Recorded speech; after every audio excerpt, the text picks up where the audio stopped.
Controversy चल रही है या मेरी भाषा में कोई जो ड्रामा चल रहा है, क्या प्रतिक्रिया आप? ये खामखा की बात है और साइबर डिपार्टमेंट ने जो एक्शन लिया है वो काबिल तारीफ़ है और ये जारी रहना चाहिए।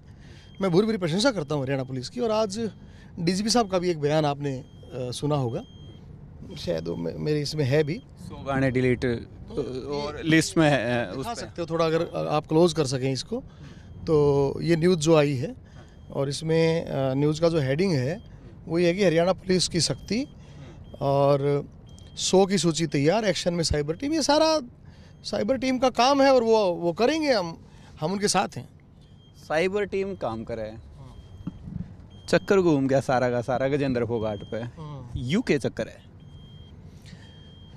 देखो, वो व्यक्तिगत ईर्ष्या में अगर कोई इस तरह की बातें कर रहा है अनर्गल, तो वो उसके संस्कार बताते हैं कि वो कैसा है। वरना तो ऐसा कुछ नहीं है कि उसमें हमारा कोई रोल है। अगर रोल होता तो बिल्कुल खुल के मैं बताता, और मैं तो अब भी कह रहा हूँ कि मेरा रोल फिक्स करो, इससे भी ज़्यादा तेज़ी से डिलीट कराऊंगा। मेरा रोल तो फिक्स करो, मुझे जिम्मेवारी मिलेगी तो मैं भी कराऊंगा। खुल के क्या, वो तो खुल के गालियां दे रहे हैं सीधे आपको, माँ बहन साड़ा, इस तरह के शब्दों का जो आम भाषा में घरों में भी लोग नहीं करना चाहते, वो ओपनली आपके खिलाफ हो रहे हैं। दुख नहीं होता? जैसा माता पिता के संस्कार है, दुख इस बात पे होता है कि जो गाली देने वाला शख्स है उसकी माँ क्या सोचती होगी कि मैंने अपना छोरा इस बात खातिर पैदा कराया था। जो उसका बाप है, जब गांव के लोग बैठता होगा कि भाई कहते नहीं अगर आपने बालक ने समझा कि ऊपर भोकना लग रहा है। सो मुझे तो दुख इस बात से होता है कि उन माँ बाप के साथ उस बहन के साथ की बीत रही होगी जिसका भाई इस तरह के व्यवहार कर रहा होगा। सो और as far as me is concern कि भाई मैं तो नहीं कहूँगा कि भाई दुनिया मोहब्बत के बदले मोहब्बत नहीं देती, इनाम तो बड़ी चीज़ है, कीमत नहीं देती। और देने को तो मैं भी दे सकता हूँ उसे गाली, पर क्या करूँ, मेरी तहजीब इजाज़त नहीं देती, मेरे संस्कार नहीं है भाई साहब। मेरी माँ ने तो न्यू सिखाया है, बेटा घर तक बाहर लकड़े तो न्यू सोच के लकड़ी हो कि तेरी एक माँ है, तेरी एक बाण है, और अब तो मेरा और भी परिवार है। तो मैं तो न्यू सोच के लेकर आ रहा हूँ कि मन ने अगर कोई इस तरह की गाली देगा, मेरे परिवार ने किसा लागेगा। तो इसलिए मैं किसी को गाली देता नहीं। पहली बात तो सरकार में इतना बड़ा पद हो, एसटी का पद है, ऊपर तक जाट, गाली सहन क्यों करो जावे? फिर वही बात है। भगवान कृष्ण ने नहीं सहन करी थी, आप बताओ। उनको जब इतिहास में बताया गया कि वो मुनि वाला गाली देता रहे, हुई थी नहीं बात। सो आपने तो इतिहास पढ़ा है कि जितने भी हमारे से पहले जो लोग हुए हैं, भगवान शिव शंकर ने जब मंथन होया सागर मंथन का, तो विष पिया था ना, तो मन लग गया कि सांस्कृतिक मंथन है, विष मन नहीं पीना पड़ेगा। आपकी कभी भी कोशिश नहीं हुई उस तरफ से, आपकी तरफ से आपस में बातचीत हो, भाई क्यों इस तरह का सारी चीज़ें चल रही हैं? आपने भी जब उसने गालियाँ दी, आपको टारगेट करा, तो सीधे पूछ लेते भाई मेरा ही नाम क्यों हो रहा है? नहीं, उससे पहले भी उनकी तरफ से कई बहुत घटिया स्तर की बातें हो चुकी हैं। एक बार मैं पीजीआई में था तो मेरे पास फ़ोन आता है उन्हीं के परिवार के, उनके भाई का, और कोई फेक यूट्यूबर है उससे जो है लाइव करवा दिया उन्होंने। तो उस टाइम भी मैंने देख लिया था कि ये तो मामला जो है ना बात करने के लेवल का भी नहीं है, क्या बात करें। हाँ, तो इस तरह से मान लिया मैं आपको फ़ोन करूं और आपका मैं लाइव चला दूं, आपको पता कानूनन अपराध है ये, और इसमें जेल हो सकती है। तो गैर कानूनी काम करना, गैर कानूनी एक्टिविटीज़ करना जिनकी फितरत में हो, उनसे क्या बात करनी है। दूसरी एक बात है, आप कहते हैं भाई ये तो सारा चलो सरकार कर रही है, अब एक और आरोप लगा, उसके बेटे का कोई चैनल बता रहे हैं, वो भी डिलीट करवा दिया, नाम उसमें भी आपका आ गया। आरोप तो अमित सैनी रोहतक भी बुला दिया उन्होंने कि भाई उन्होंने गाने डिलीट कराए हैं। अब अमित सैनी रोहतक ने जवाब भी दे दिया, वो जवाब भी आप सुन लियो। जहाँ तक बेटे का है, आप माइनर बच्चे को कुछ एक्टिविटीज़ नहीं करवा सकते, उसकी गाइडलाइन है इंस्टाग्राम की, तो वो इंस्टाग्राम ने अपने आप ही डिलीट कर दिया, उसमें भी मेरा नाम ले दिया। जबकि भाई पहली बात तो अपने बच्चे से ऐसा गलत काम करवाया क्योंकि इंस्टाग्राम उसे डिलीट करे। तुम गलत काम करो ही क्यों हो? चोरी करोगे तो पुलिस पकड़ेगी, फिर पुलिस में गाड़ बकोगे। अगर आपने रेड लाइट तोड़ दी और अगर ट्रैफिक पुलिस ने चालान कर दिया तो आप चालान करने गाड़ बकोगे। अरे आपने कानून तोड़ा, कानून के हिसाब से चलो, कौन गाड़ बकेगा, कौन तुमने चालान करेगा, क्यों तुमने गाड़ बकनी पड़े? गलत काम करो ये मत। अभी मनोहर लाल जी का भी बयान आया कि, और वो कहते हैं कि भाई जो इस प्रकार के हैं उन सब पे ध्यान रखा जा रहा है और कार्रवाई तो होती रहेंगी। एक तो लोगों में ये मैसेज रहता है कि मनोहर लाल आपसे बड़ा प्यार करते हैं, आप जो इस पद पे हो मनोहर लाल जी की वजह से रहे, उन्होंने आपको इस जगह पे वो लेके आए, आपने भी अच्छा उनके लिए गाने गाए, जो आपका काम रहा आपने अच्छा करके दिया, और अब उनका बयान आना, इसको किस प्रकार से देखते हैं? माननीय केंद्रीय मंत्री जी के समय में भी और अब भी हम लोग सरकार की जन कल्याणकारी योजनाओं का प्रचार प्रसार भली भांति कर रहे हैं और आगे भी इसी तरह से करते रहेंगे। और माननीय मनोहर लाल जी ने तो सम विचार और समान रूप से हरियाणा एक और हरियाणी एक का नारा दिया था। तो उस नारे को चरितार्थ करते हुए आज देखो, मैं जिस गांव में गया था कबड्डी प्रतियोगिता बतौर मुख्य अतिथि, उन्होंने बताया कि हमारे गांव में 2200 वोट हैं, 4000 लोग हैं और 120 बच्चे नौकरी लगे हुए हैं बिना पर्ची और बिना खर्चे, माननीय मनोहर लाल जी की वजह से। आज मैं जहाँ जा रहा हूँ हमारे महबूब नेता की प्रशंसा सुन रहा हूँ। वो किस वजह से है? क्योंकि वो सबको समान रूप से देखते हैं, गलत को गलत कहते हैं, सही को सही कहते हैं। आप ये देखो ना कि अपनी चल अचल सारी संपत्ति सब कुछ तो दान दे दिया। ऐसा कभी हो सकता है? कोई अपना बुखार ना दे। एक तरफ तो 2-4 गाने डिलीट हो रहे, वो भी गंदे, उन पे क्योंकि भै भै भै भै कर रहे। अरे एक तरफ अपनी ज़िंदगी की सारी संपत्ति लुटा दी समाज पे, तो आप कंपैरिजन कर सको। अच्छा, एक तरफ मासूम के जब मैं कई जगह पे इंटरव्यू देखे, वो मुख्यमंत्री की तो प्रशंसा करते हैं कि मुख्यमंत्री तो रकड़ा टाइम है इस तरह के काम करने का। तो मान के चलें कि भी अगर उन वाली बात को माना है कि गजेंद्र फोगाट काफ़ी पावरफुल आदमी हो गया। अमित सैनी रोहतकिया को टारगेट करना भी कहाँ ठीक है। मैं ये कहता हूँ कि मुझे लगता है कि फ्रस्ट्रेशंस हैं लाइफ में ना, जब युवा भटक जाते हैं तो इस तरह की फ्रस्ट्रेटेड एक्टिविटी करते हैं वो लोग। और मैं ये समझता हूँ कि हम सब तो बहुत ही छोटे घरों से निकले हुए लोग हैं। समाज में हमने बुज़ुर्गों का सम्मान करना सीखा है, समाज में सही संदेश देना सीखा है। और आप जैसे मीडिया के साथियों के माध्यम से भी जब भी कोई गीत की बात हुई, जब भी कोई सांस्कृतिक प्रचार प्रसार की बात हुई, तो हमने तो नींव रह के काम करे हैं। तो हम तो सब क्या हाथ जोड़ा भाई। माननीय मुख्यमंत्री नायब सिंह सैनी जी ने भी आते ही जिस तरह से हज़ारों बच्चों को पुरानी रुकी हुई भर्तियाँ थी उनको नौकरी देना, जो कह दिया वो करके दिखाना, उन्होंने भी कमाल तरीके से माननीय मनोहर लाल जी के आशीर्वाद से उन्हीं के मार्गदर्शन और पच्चीनों पर चलते हुए काम करा है। तो वो भी काबिल तारीफ़ है, उनने को गलत क्यों कर बता देगा। अमित सैनी से आपकी बात हुई है सारी कंट्रोवर्सी के दौरान? हाँ, मेरी बात हुई है जी। क्या कहते हैं वो इस सारे मुद्दे पे, उनका बयान क्या? क्योंकि वो सार्वजनिक तौर पर अभी सिर्फ एक पोस्ट डालने के अलावा कहीं बोलते नहीं। उनका बयान बोला था भी मेरे पीछे लग लिया। मैं बोला भाई उससे पहले किसी और के पीछे लग रही, इससे पहले और के पीछे। ये तो भाई किसी की फितरत हो जाती है जो। तो मैंने कई समझाया उसको, मैं कहा आदमी कुत्ते को काटे तो कुत्ता आदमी को नहीं काटता, इसलिए आदमी आदमी है, कुत्ता कुत्ता है। ये बड़ी बात कह दी आपने। जी जी।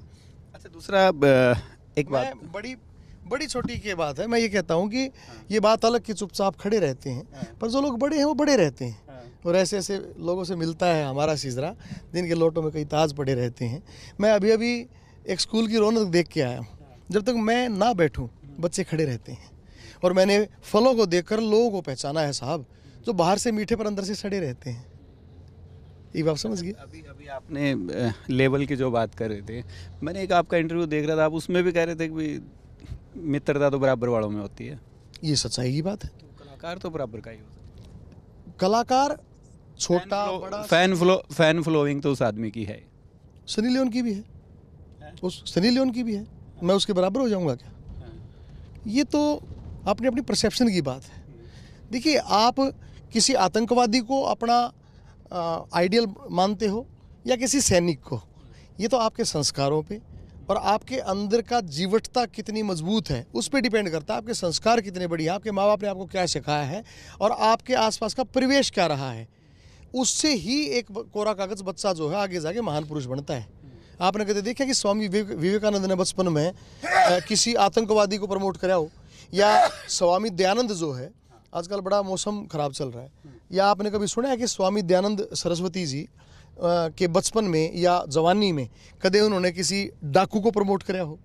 नहीं कराया ना। तो मेरे ख्याल से मुझे लगता है कि आप क्या चुनते हो ये आपके हाथ में है। एक ढाबे पे एक तरफ मांस दरिया है और एक तरफ खीर दरी है। अच्छा आदमी खीर चुनेगा, बुरा आदमी मांस चुनेगा। यूथ को क्या कहोगे? क्योंकि आजकल तो जिस प्रकार से ट्रेंडिंग में गाने आते हैं बदमाशी के, चाहे वो पंजाब के रहे या हरियाणा के रहे, तो यूथ को क्या कहो? देखो, मैं यूथ को एक बात बताना चाहता हूँ कि मित्रों, पंजाब में भी आज से 20-30 साल पहले ये शुरू हुआ था। एकदम से वहाँ पे खालिस्तान मूवमेंट नहीं शुरू हुआ।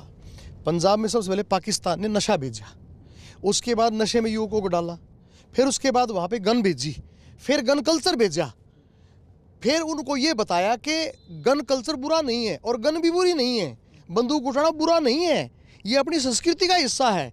कैसे?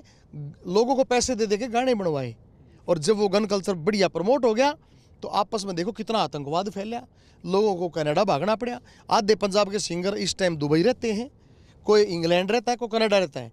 वहाँ पे इतना गंदा और बुरा हाल हो चुका है सब, कभी इनको फिरौतियाँ की फ़ोन आते हैं, कभी इनकी गोली चलती, इतना बुरा हाल हो चुका है। यही बुरा हाल पाकिस्तान, सिद्धू मूसेवाला इसी तरीके से गया, उसका तो मर्डर ही हो गया। और जिन लोगों का सिद्धू मूसेवाला हीरो है वो एक बार देख लें कि क्यों हुआ ये। मैं ये कहता हूँ ये सब पाकिस्तान की चाल है। देश को पंजाब से स्टार्ट करके दिल्ली तक अस्थिर करना, क्योंकि दिल्ली हमारी राजधानी है। पंजाब में उनका काम कंप्लीट हो गया, ईवे हरियाणा में बढ़ रहे हैं। तो जितने लोग भी गन कल्चर या फिर नशे को सपोर्ट कर रहे हैं वे सुन लो, जानते हैं नाश हो जाएगा थारे बड़का का। और इसीलिए मैंने गाना भी काटा है कि ढूंगे ऊपर टांगे पिस्टल बने फिर बदमाश रहे, गऊ माता ठोकर में लगी किसी ने को ना ख्यास रहे, जिसके गुर्दे में दम हो न चाना के हथियार की। अरे करनी से रीस करो उस भगत सिंह सरदार की। अच्छा, एक वो ये कहते हैं कि अगर ये गाने इतने बुरे हैं तो लोग क्यों देखते हैं?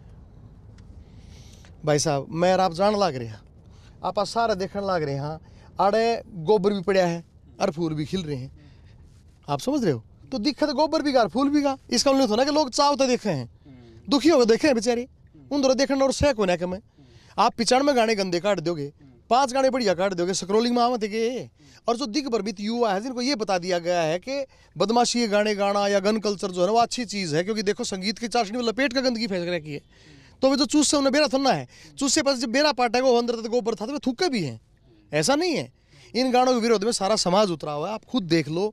अभी मैं गया था जिस गांव में, हज़ारों बूढ़ा ने मेरे को आशीर्वाद दिया, वीडियो भी आली, और मेरे सपोर्ट में इतने कमेंट आने ला रहे हैं। ये अलग बात है कि उनकी तरफ से जो कमेंट आ रहे हैं वो 470 रुपया में 1000 का पैकेज लगा रखे है। अच्छा, ये ऐसा भी कुछ होता है क्या? मैं आपको दिखा देता हूँ। ये ना मोबाइल, ये सब कलाकारों के पास ये मोबाइल में होती है। ये बेसिकली एक डिजिटल प्लेटफॉर्म है, AI की तरह ही। इसमें कुछ पैसे दो और अपने व्यूज़, मतलब आपने जिसके आईडी पे जो कमेंट करवाना है वो कमेंट न्यू का न्यू हो जाएगा। आप वो कमेंट बस डिस्क्रिप्शन में ला दो, भाई मैंने 10 कमेंट कराने हैं, 470 रुपये ला दो। ये देखो इस तरह का एक प्लेटफॉर्म होता है, और मैं इसको दिखा देता हूँ। जैसे तो दूसरे की आईडी यूज़ कर लेते हैं ये आईडी किसी की भी आईडी हो सकती है यूज़। मान लिया मेरे को आपको गालियाँ देनी है, तो मैं आपकी आईडी को कॉपी करके और यहाँ पे लिंक में भर के, और उसके बाद ये सारा एक बहुत बड़ा बिजनेस है, व्यापार है। ये देखिए आ गए, ये देखो भाई, आप ये मत मानो कि गजेंद्र फोगाट को समाज गाड़ियाँ बक रहा है। ये गाड़ियाँ 476 रुपये बक रहे हैं। ये देखो आप इसका पैकेज का रेट देखो, आप 476 रुपये में 1000 रुपये, 476 रुपये दो और गजेंद्र फोगाट को 1000 गाड़ियों के फेक कमेंट भेजो। ये देखो 101 इंडियन 456 रुपये 46, ओहो रेट घट गया 30 पैसे और कम हो गया। आप बताओ दर्शकों को ये। और इसके बाद नीचे ये है कस्टम डाटा। देखो जैसे मैं आपको गाड़ियाँ लिखता हूँ, सत्यदेव जी आप गलत हैं, मेरी तो भैया यही गाड़ी है, हाँ मेरे संस्कार को ना। ये देखो अब सत्यदेव जी आप गलत है, मैंने एक कमेंट करा तो सिर्फ 45 पैसे लगेंगे, यानी कि 1000 पे 45 पैसे ने गुणा करोगे 1000 तो 456 रुपये बनते हैं। आप ये हिसाब किताब दिखाओ, बड़ा सस्ता है। और यहाँ मैं आपका लिंक डालूंगा सत्यदेव जी का। ये देखो अभी क्वांटिटी आई है एक, ये देखो एक क्वांटिटी आई है तो 45 पैसे लगे हैं, ठीक है। और ये प्लेस ऑर्डर है, मैंने यस कर दिया, यहाँ ऑर्डर प्लेस हो जाएगा। और ये मैंने प्लेस ऑर्डर कर दिया। सत्यदेव जी का मैंने लिंक नहीं डाला है। इसका नाम क्या है इसका? ये तो एक ऐप है। ये देखो एरर आ गया, क्यों आया? क्योंकि मैंने इसमें सत्यदेव जी की आईडी का लिंक नहीं डाला। कितना शाना है, 45 पैसे लेने तो नाट गया क्योंकि इनका लिंक नहीं डाला था। अनुराधा जी बताओ तो किस तरह गाड़ दूं। सो भाई ये गाड़ियों पे ये मत जाओ। और ये जितने भी वीडियो आप इंस्टाग्राम पे देख रहे हो ना मेरे खिलाफ, वो थोड़ा सा महंगा, वो 3 रुपये लगे। हाँ वीडियो पे तो याद आया, मजे भी बतेरे ले रहे हैं लोग। 3 रुपये और 5 रुपये। एक मैंने वीडियो एक वीडियो देखी, बोले रे गजेंद्र तने गाने कटवा दिए, हमारी सरसम क्यों ना कटवा। बिल्कुल बहुत अच्छा लगा। सुनो ये क्रिएटिविटी है, ये बहुत अच्छी क्रिएटिविटी है। और मुझे लगता है क्रिएटिविटी का तो स्वागत होना चाहिए, हम खुद क्रिएटिव आदमी हैं। क्रिएटिविटी के कारण तुम्हारी इज्जत से, लेकिन क्रिएटिविटी में डिस्ट्रक्टिविटी नहीं होनी चाहिए। मतलब इंस्टाग्राम के कमेंट्स का पैकेज, उसके बाद मैं आपको दिखाता हूँ इंस्टाग्राम की पे स्टोरी का पैकेज। ये देखो जी, आप जो कह रहे हो ना इंस्टाग्राम लाइव का पैकेज, इस पे तो मैं एक स्टोरी कर दूंगा, पर एक सवाल और बता दो मुझे लास्ट में। बस लास्ट में देख लो एक बार। ये भाई जो तुम कहो ना भी स्टोरी लावे हैं, ये देखो इंस्टाग्राम स्टोरी, ये 257 रुपये में 1000 स्टोरी लगे। ये देखो जी, आप रेट पढ़ो। हाँ जी, हाँ जी, यो जो है यो इसमें 20 पीसे होगी स्टोरी लाने के। और ऐसे ही जो आप वीडियोस देख रहे हो वो थोड़ा महंगा है, वो 3 से 5 रुपए में एक वीडियो बनाते हैं। और बताओ। अब मैं लास्ट में एक सवाल वो पूछूं, साथी इतना खड़े हैं। बस इतना सारा हाँ, वो हो गया, हाँ, रायता फैल लिया, हाँ। तो मुख्यमंत्री जी की तरफ से या कोई और क्या भाई के छिड़ गया, इसका क्या इलाज है? सरकार का अपना निर्णय है, पुलिस डिपार्टमेंट अच्छा काम कर रहा है, मैंने आपको बताया। और कुछ रायता नहीं फैला है, गंद साफ हुआ है। अच्छा, जी, सफाई होगी, फैलानी है। और भी होगी, अच्छा, होनी भी चाहिए। गजेंद्र के भी गाना बता रहे हैं, मेरे 1000 गाने हैं। खुद ही क्यों नहीं डिलीट कर देते अब? नहीं, मेरा तो है ही नहीं। अच्छा, कोई भी अगर ऐसा गलत गाना है किसी कंपनी का कहीं पड़ा हो, लास्ट नहर में कह रहे हैं, अगर उसमें कोई गलती है तो उसको भी डिलीट करो। आपको लगता है ठीक है? मेरे को लगता है कि उसमें इतनी हद नहीं है। वो एक पिता पुत्र को बचाने के लिए जा रहा है और उसमें गन कल्चर प्रमोट नहीं हो रहा। आप देखो उस गाने को, और मुझे लगता है कि उसमें वो भी गलत है, डिलीट करो ना। अच्छा, एक बात हो रहा है, ब्राह्मण बड़े नाराज हो रहे हैं आप तो इसे मामले में कि मासूम गिला न्यू कर दिया, एक ब्राह्मण वो कर दिया, टारगेट पे ले लिया। किसी को टारगेट नहीं लिया, एक बात। दूसरा, कोई नाराज नहीं हो रहा। सच्चाई ये है कि ये फेक आइडिया है। और तीसरी बात, मैं तो सदा दादा जगन्नाथ की पिंडी बोझ बोझ के दुर्राग नहीं सीख रहा हूँ। सब ने बेरा है। दादा लक्ष्मी चंद के मैंने जितने सांग मन ने करा लिए कला परिषद में, मेरे ख्याल से 1000 से ऊपर सांग करा लिए। दादा के जो पोते हैं विष्णुदत्त जी, आप उनसे पूछ के देखो मेरे बारे में, वो खुद मुझे इतना प्रेम करते हैं। और उनका सांग तो भी पानीपत में करा रखा है इस हफ्ते मैंने, आप भी आगे देखियो। और हम तो सदा उनकी रागनी सुनते आए, गाते आए। लक्ष्मी चंद छंद का भरना चाहिए, ठीक गालम सा भरना ना तो मरना होगा। पिछले दर्जे जो बन बादल की जू कर दे के बेरा कद हरदा लर्जे, उस मासू कठोर का हार बने बड़े जोर का। आया थाड़ा पैरने खातिर, बाणस वाणी बैरने खातिर, नौटंकी के पैरने खातिर, हार बने बड़े जोर का। तो मैं तो दादा की रागनी गंगा का बड्डा होया हूँ। गंगा जी तेरे खेत में गंड रहे एंडोले चारे, शिव जी का कर्मठ लगा, विष्णु जी का ला गया पैर, पवन पवित्र अमृत बन गया, अमृत पर गई थी ठहर। भागीरथ ने तप कर रखा, खोद के ले आए नहर। अरे 5000 सुगड़ के बेटे मुक्ति का जो पागे धाम, अयोध्या के गोरे जाके गंगा जी धराया नाम। ब्रह्मा विष्णु शिव जी तीनों भक्ति करते सुबह शाम, शिव जी चढ़े थे जने। मतलब मैं तो, आप कहते हैं यूं है, फिर ये टारगेट वाले आरोप कैसे? ये टारगेट वाले आरोप का आप खुद एक बार देखो। दादा गौतम हमारे 80 साल से ऊपर के बुजुर्ग हैं। कांग्रेस की स्टेज पर चढ़ के क्या वीडियो आई थी, उनको गाली दी गई। जिस कलाकार ने गाली दी वही कलाकार आज अपने गंदे गाने बैन होने पे सरकार को टारगेट कर रहा है। उनको भोई कहा, अपने ऊपर तक तार के उड़े फेंक दिया, भोई है, यो न्यू है, यो न्यू है। ये कोई एक कलाकार की भाषा है? राजनीतिक मंचों पे तो मैं भी गाता हूँ, रैलियों में तो मैं भी गाता हूँ। मैंने कभी ऐसी अभद्र भाषा का प्रयोग नहीं किया। और मैंने नहीं, हमारे भारतीय जनता पार्टी के एक छोटे से कार्यकर्ता ने भी आज तक ऐसी अभद्र भाषा का प्रयोग नहीं किया। ये कौन आ गए और ये कहाँ से आ गए? ऐसे कहाँ से ये असंस्कारी लोग पैदा हो गए? इनके खिलाफ तुरंत कार्रवाई होनी चाहिए। और ये समाज, सुनो मेरी बात दादा, मैं कहता हूँ सबसे पहले ब्राह्मण समाज को आगे और कार्रवाई करनी चाहिए। इस समाज को भी बदनाम कर रहा है।